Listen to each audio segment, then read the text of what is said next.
Bonjour à tous et bienvenue dans ce nouveau journal du FCAT, un journal de début de saison avec encore très peu de matchs que Fred nous annoncera. Salut Fred. Salut Morgane. En présence de Sullivan, joueur ancien U19, un U20 maintenant, qui a joué ce week-end avec l'équipe 2, avec l'APL. Une expérience DH, on en parlera juste après, sur la saison passée. Et puis, on le présente plus maintenant, notre président national Jean-Pierre Froment. Bonsoir Jean-Pierre. Bonsoir jeune Jean. Le caméraman, il avait encore mal cadré aujourd'hui, quoi. Qu'est-ce qu'il a fait encore? Il faut sait pas. Une formation. On va le recadrer. C'est comme dans les films. Bonsoir jeune Jean. Bon, on enregistre en retard parce que tu étais juste avant au forum des associations, c'est ça? Oui, c'est ça. On était à Sainte-Savine. À Sainte-Savine, tu sais mieux que moi. C'est quoi? C'est une grande braderie où je ne sais pas, où il y a énormément de monde. Le Festival des Arts de la Rue avec le vide-grenier le dimanche et le forum des associations qui se passait aujourd'hui. Donc on avait un stand, donc on y était ce matin et donc nos fidèles André et Robert ont monté le stand et puis démontage le soir et donc pendant midi devait y avoir James et puis comment dirais-je, Mireille. Voilà, et puis bon, voilà, donc on devait faire acte de présence évidemment, puisque c'est une de nos communes qui participent aussi à la vie du club et puis qui nous donnent des installations. Donc on a eu l'occasion de saluer monsieur le maire, on a eu l'occasion de rencontrer de sponsors. Donc c'est une journée positive. Voilà. Une journée également où on reçoit des jeunes du club ou de futurs jeunes aussi au club? Oui, c'est ça. Il y a, ce matin notamment, il y en a deux qui sont passés pour s'inscrire, pour demander des renseignements sur le fonctionnement du club, des entraînements, puis tout le reste. Et puis ce sont des gens de Sainte-Savine, donc d'une commune qui fait partie du périmètre du club. Et je pense que c'est très positif. D'accord. On va du coup passer maintenant au résultat du week-end avec toi Fred, comme d'habitude. On commence avec les U15 et une défaite en amical contre les U17 de Marigny 2-0. Défaite des U19 5-3 en déplacement à Cézanne au premier tour de la Gambardella. Victoire des féminines DH au premier tour de la Coupe de France 8-0 contre Lusigny. Victoire de la R3, donc l'ancienne PL, ça s'appelle R3 maintenant. Donc victoire de la R3 senior 4-2 en déplacement à Reims, Chalet, Tunisie. Et victoire de notre équipe 1 en championnat R1 2-1 contre Chaumont cet après-midi. Voilà. On va commencer à débattre sur la DH, National 3. Un match contre Chaumont. On savait que c'était compliqué. Tous les ans contre Chaumont, on lutte pour réussir à obtenir un résultat. C'était le cas aujourd'hui. On aurait pu marquer plus, mais eux aussi. Oui, c'est vrai, donc Chaumont, c'est toujours compliqué. Il faut se rappeler, j'ai discuté avec Charlie, vous savez que Charlie qui a laissé de super souvenirs chez nous, parce que c'est un joueur très talentueux, puis c'est un bon garçon. Donc il me disait que le premier match, ils étaient passés complètement au travers à Saint-Mémin. Par contre, ils avaient fait un excellent match contre Sedan dimanche dernier, ils ont gagné 1-0 contre Sedan. Et puis donc ils venaient pour faire un résultat. D'ailleurs, j'ai discuté avec leurs dirigeants, ils venaient pour faire un résultat. On a vu, moi j'ai vu une super première mi-temps. Ça, on s'est régalé. D'ailleurs, quand l'arbitre a sifflé la mi-temps, je me dis c'est déjà fini. Par contre, c'était un peu plus compliqué en deuxième mi-temps. Et puis c'est vrai aussi qu'on a l'habitude que Toufik nous délivre en mettant un ou deux buts. Ça n'a pas été le cas aujourd'hui, pour diverses raisons. C'est vrai que ça a été compliqué, mais l'important c'est qu'on a gagné, quoi. Et contre Chaumont. On avait fait 2 nuls l'année dernière. Ton impression, toi Fred, sur le match? Je suis un peu comme Jean-Pierre. J'ai vu une super première mi-temps avec un nombre d'occasions incalculable. C'est vrai qu'on a toujours du mal, on va dire, à inscrire le premier. Je pense que c'est le cas depuis qu'on a commencé, quoi. On a du mal à marquer le premier. Et puis c'est venu C'est venu grâce à Martin, donc en fin de première période.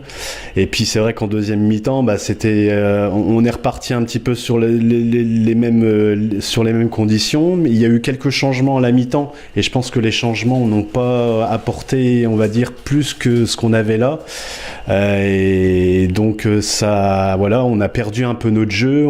Les lignes se sont écartées, et puis forcément, on s'est pris un but. But qui nous a fait réagir parce qu'on a marqué quasiment de la foulée. Bon, c'est vrai que la victoire est là, tant mieux, quoi. Voilà.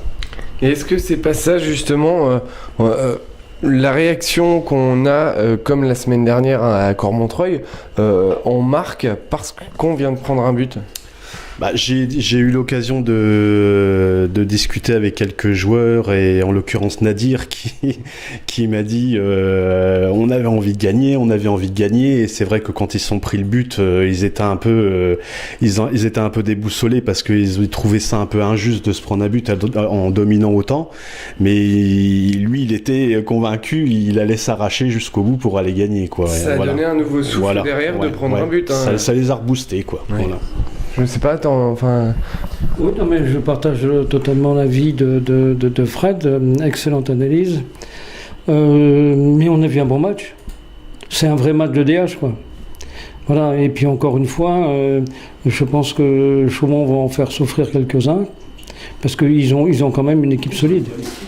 Voilà, donc c'était un match plaisant à voir, mais on retiendra surtout la victoire. On retient la victoire. Maintenant, on va passer à la R3. R3, hein, c'est ça, hein, on parlerait presque de voiture, président.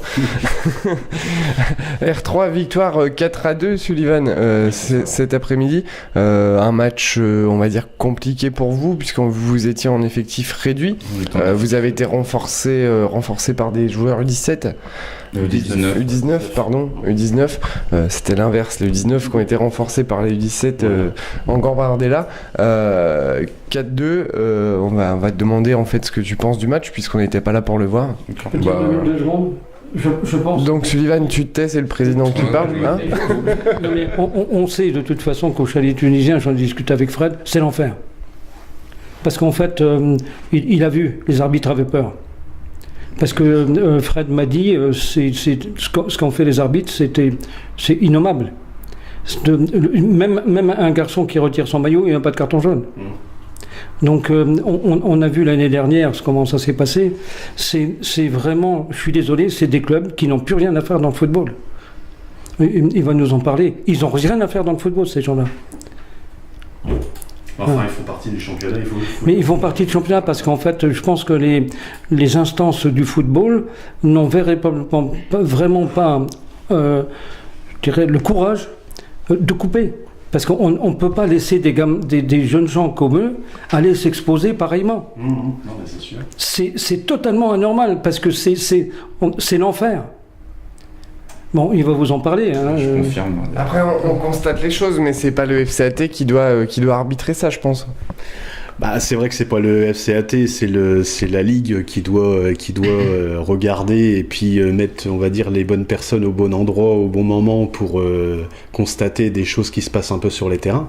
Après, c'est vrai que nous, on est obligé de subir ça et de les rencontrer quand même, quoi. Donc, voilà. Ils sont dans le championnat, donc il n'y a pas le choix. Le championnat, toi, t'es en plein dedans, donc tu vas nous raconter un petit peu cet après-midi et ce match et puis justement cette équipe compliquée à jouer, du coup. Oui, du coup. C'était un match très compliqué parce que ça jouait énormément physique et il y avait pas mal de joueurs qui aimaient beaucoup le contact. Il y a eu pas mal de blessures de notre côté, notamment à Clément qui s'est pris pas mal de coups et de mauvais coups. Moi aussi, qui ai pris pas mal de coups au visage. On commence sur une bonne première période avec un doublé de Junior. On termine sur un 3-0 à la mi-temps. Et on voyait déjà qu'à la mi-temps, enfin avant la fin de la première période, il commençait à être énervé et que ça commençait à partir dans du n'importe quoi. On retourne. Il est poli, hein. Non mais c'est bien. Je vais dire partir en non. Je te laisse continuer. Non, on continue sur la deuxième mi-temps. On rentre difficilement dans le match, je pense, parce qu'on s'est dit qu'il y avait 3-0. Du coup, on s'est un peu reposé sur nos lauriers Ils ont pris l'ascendant sur 2-3 erreurs qu'on a faites dans l'axe. Ils marquent 2 buts, ils reviennent à 3-2 et ont réussi à conclure sur une tête de Thibaut, sur un centre de Wissem, et qui nous offre la victoire à 4-2. Et oui, comme a dit le président, au niveau des arbitres, c'était un peu du n'importe quoi parce que il y avait des rouges qui devaient être mis, des fautes qui n'ont pas été sifflées, des fautes où il n'y avait pas faute et il a sifflé faute. Les arbitres osent pas du coup. Ouais, les arbitres n'osaient pas trop en parler. Ouais, c'est ça. Ils ont peur. Ils avaient peur, ça se voyait. Dès qu'un joueur adverse gueulait, on va dire, ils disaient plus rien. Ils avaient peur. Vous avez pris des cartons, vous, par rapport à ça parce que oui, on a pris 3 cartons. Et du coup, l'arbitre s'en prend à non, de notre côté, on a su rester dans notre match. On n'est pas sorti de notre match, mais au bout d'un moment, l'arbitre en avait marre, il distribuait des cartons. On a pris 3 cartons de notre côté. 3 cartons jaunes, quelques blancs. 2 blancs, je crois. Et voilà. Et eux, rien. Si, eux, ils ont eu beaucoup de cartons. Il y a eu, je crois, 4 cartons de leur côté, 2-3 cartons blancs aussi. Et voilà. Ouais, un match qui a été haché par l'arbitrage. Oui, c'est ça. Puis on voyait que tout le monde était sur les nerfs, c'était tendu les 2 côtés à la fin. Et voilà. Jean-Pierre ? Oui, je me souviens d'avoir vu sur la presse locale le gardien de but de Saint-Mémin, aidez-moi, comment s'appelle-t-il ? Antoine dire. Ils sont allés, je pense, en Coupe de France au chalet tunisien. Il a dit: je n'ai jamais eu aussi peur de ma vie. À ce point-là ? Oui. Comme vous ? Non, pas spécialement, parce que moi personnellement j'aime bien ce genre de match où ça bouge bien, mais on voyait que c'était quand même pas mal tendu. Que ce soit sur le terrain et aux abords du terrain, on voyait que c'était n'importe quoi. Tu me reprends, hein, c'était une question, je ne voudrais pas te devancer. Non, pas du tout. Toi, Sullivan, tu as eu une expérience aussi ex-DH, maintenant National 3. Tu as joué avec la DH l'année dernière, en fin de saison. Oui, tu as été blessé de mémoire. Oui. Quelle est ton expérience, en fait, on va dire, l'année dernière et puis cette année, les entraînements, tu t'entraînes peut-être ou pas avec la DH, tout ça, ton expérience au club, que les jeunes qui nous écoutent puissent comprendre un petit peu comment ça se passe. Je dirais que dans le championnat de DH, ça joue plus rapidement qu'au niveau auquel on joue là dans la réserve. C'est, je dirais pas moins physique, c'est tout autant physique, mais ça joue juste plus rapidement. Après, de souvenirs, l'année dernière, au niveau de DH, quand on jouait contre des équipes de Reims, ça jouait très vite. Il faut être très réactif, que ce soit au niveau des passes et très vif sur les appuis. Là, je dirais que là, j'ai fait qu'un seul match, vu que c'est le début de la saison, mais là, ça joue beaucoup au contact, on va dire. Mais ça joue pas plus vite. Donc après, je sais pas comment ça se passe au niveau de l'équipe première. Tu t'entraînes pas avec eux alors ? Non, je m'entraîne pas avec l'équipe première, on s'entraîne avec les 19 pour l'instant. Après, je sais pas comment ça se passait par la suite. Les 19 aussi dans le bain senior ? Oui, je pense que c'est ça aussi. Je pense que c'est ça. Et voilà. Et du point de vue de toi, joueur senior, tu vois un problème particulier à t'entraîner avec les U19 ou pas ? Non, je dirais pas qu'il y a un problème particulier. Je dis juste que comme ça leur montre aussi comment c'est. Et puis, pourquoi pas les faire basculer après au niveau senior. Peut-être que des fois on aura besoin de renfort et ils seront là, ils seront déjà préparés. D'accord. Et vous entraînez avec tout le groupe U19 ? Oui, on s'entraîne avec tout le groupe U19. Il a un message à passer. Je sais qu'il a un message à passer pour un de tes collègues. Oui, le gardien de but Louis qui est blessé et on est de tout cœur avec lui et qui revienne très rapidement de sa blessure. Donc Louis, on a eu le message du coach aussi, Fred Ménissier, qui nous a passé le message. Reviens vite, soigne-toi bien et puis prends soin de toi. On t'attend bien sûr sur les terrains et puis pourquoi pas dans le journal quand tu seras sur patte. Voilà.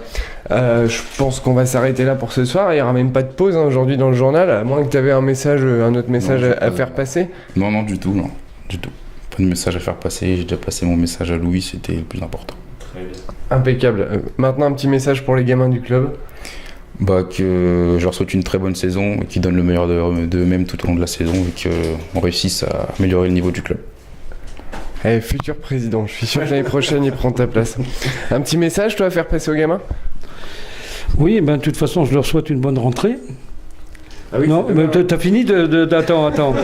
Non, mais demain c'est la rentrée, donc je leur souhaite une bonne rentrée scolaire d'abord, parce que l'école passe avant tout.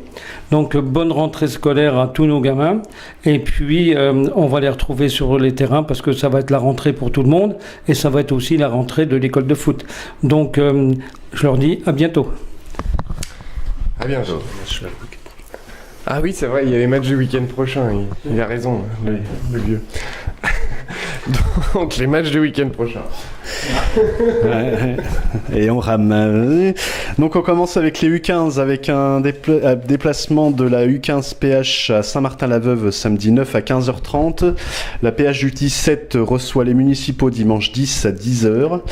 La DHU19 se déplace au RCSC dimanche 10 à 13h15. Les féminines DH accueillent Cormontreuil dimanche 10 à 15h. Et l'entrée en liste de notre équipe Fagnon au 3e tour de la Coupe de France avec un déplacement à Vaux-sur-Blaise, équipe de R2, dimanche 10 à 15h. Voilà. Oui, quel beau port de pêche. Oui. De quoi, la R2? Vaux-sur-Blaise. Je t'ai jamais à Vaux-sur-Blaise, non? Non, moi ce sera la première la semaine prochaine. Écoute, de toute façon, tu auras le baptême du feu parce que c'est vraiment un beau port de pêche. Parce que si tu aimes la nature, tu vas être en pleine nature. Il faut emmener les cannes alors. Même tout ce que tu veux. Pas de soucis. On emmènera les cannes à Vaux-sur-Blaise et on va souhaiter d'ailleurs à notre équipe Fagnon une bonne entrée en Coupe de France puisque c'est déjà le 2e tour, peut-être bien le 3e tour. Donc une bonne rentrée en Coupe de France. 32e. Voilà, contre Marseille. Morgane, tu as vécu, toi, une épopée qui aurait pu nous emmener en 32e de finale. Ah, c'est moi qui ai marqué le 2e but, oui, je m'en souviens. Non, je ne te parle pas de celle-là. Je parle quand tu es allé à la 3F pour le tirage. Ah oui, tout à fait. Voilà, tout à fait. Bon, voilà. Donc, écoute... J'ai mangé là-bas avec le président de Sedan, d'ailleurs. Voilà, écoute, Morgane, donc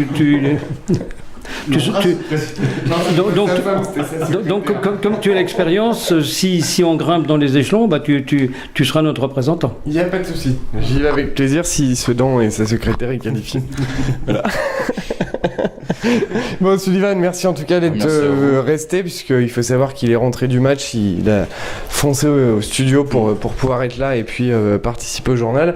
Jean-Pierre, merci, puisque tu ne devais pas être présent non plus, tu as participé au forum des associations à Sainte-Savine. On a Hervé le prompteur qui était là, on a Fred, comme d'habitude, qui prend la poussière comme moi, on a toujours Pierrot derrière la caméra. De temps en temps, je me secoue quand même. Moi je laisse coup. Allez, on arrête là. Bonne semaine à tous, à très bientôt, merci à vous. Non, salut. Salut à vous aussi. Au revoir. Au revoir.